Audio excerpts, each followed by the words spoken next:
Welcome to the channel. In this episode I will present a very good PvP build for Necromancer. It is an evolution of an old build based on pillar and bone armor. Changes were made by Elsbeth, and I would like to thank him for giving me the footages to create this video. I appreciate, but now let's get to the build review. As the first skill, bone wall, of course reinforced with the essence of armor, is a pretty obvious choice. It's one of the strongest Necromancer skills for PvP, deals massive damage, throws enemies into the air, slows them down, and provides a protective barrier against ranged attacks. In addition, using offhand essence, we have the ability to set the pillar on fire with soul fire. Given its functionality, you can't go wrong with it. So, let's move to the next skill.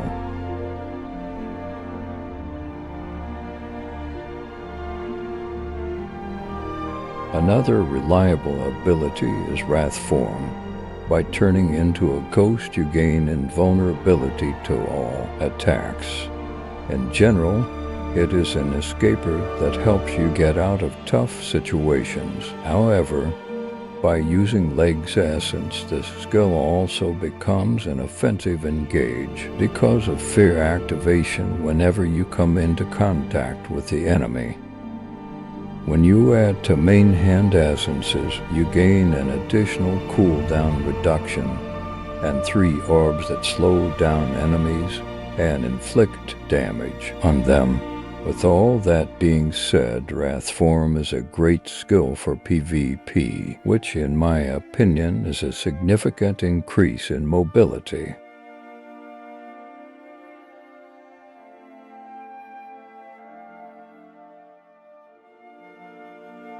The skill that delivers damage in this configuration is Bone Spikes. Here we have several options to choose from, but Elsbeth uses the one with bleeding effect. This is from the head essence. In addition, it is reinforced from the shoulders. It gives us a much larger range for this skill.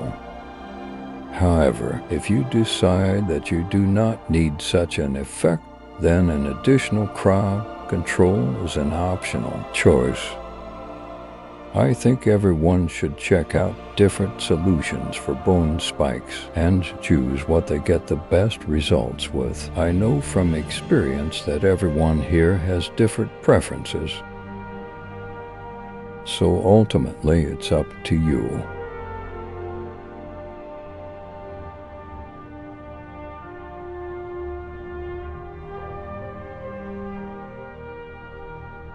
The next skill is Borrowed Time, and it works exactly as it sounds. According to the description, when you use Borrowed Time, then you grant yourself an ally effect. If the target takes fatal damage during this borrowed time, they will be resurrected at full life, but with a curse. The curse will drain targets' maximum life every second. The curse can be removed sooner if the target kills an enemy or assists in killing an enemy. Borrowed time will be automatically used on you when you take fatal damage if it is not on cooldown.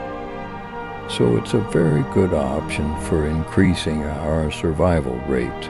It's similar to Barbarian's ability. The difference is that we have to kill the opponent or get an assist within a certain time. Worth mention that assists from outside your party don't count. It's a misfortune.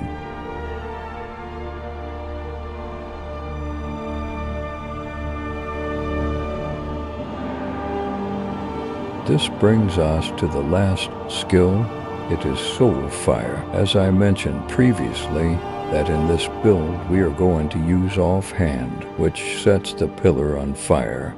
In addition, in this configuration, the second offhand, which also has a chance to set fire, but this time directly to the opponent. So the tactic of playing with Soul Fire is mainly to use pillars effectively and keep the burning effect as often as possible.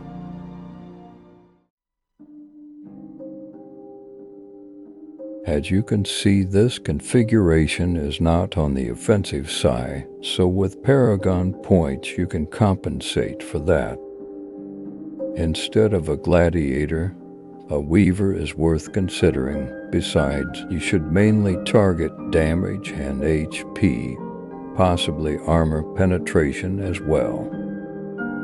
But keep in mind that here you can fill the lacks of your statistics, so the appropriate distribution of points is most often individual, and it's different for different people.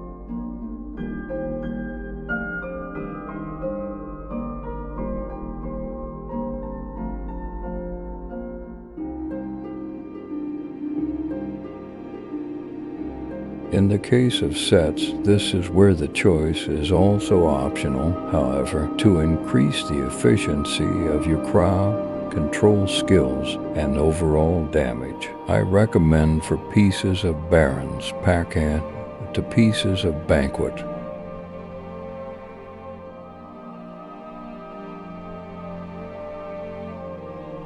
Moving on to the legendary gems Elsbeth uses. Mother's Lament for extra crit chance. Chip of the Stone for burst damage after total loss of control.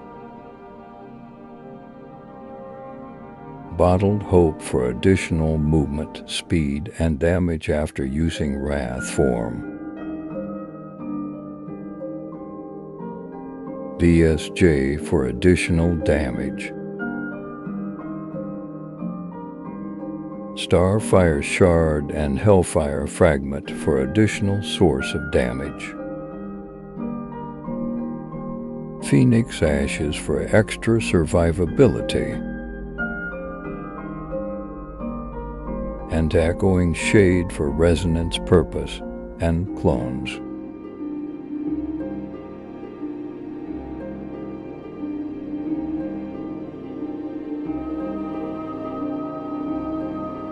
If for some reason you have not yet subscribed to the channel, so perhaps now is the best time to do so.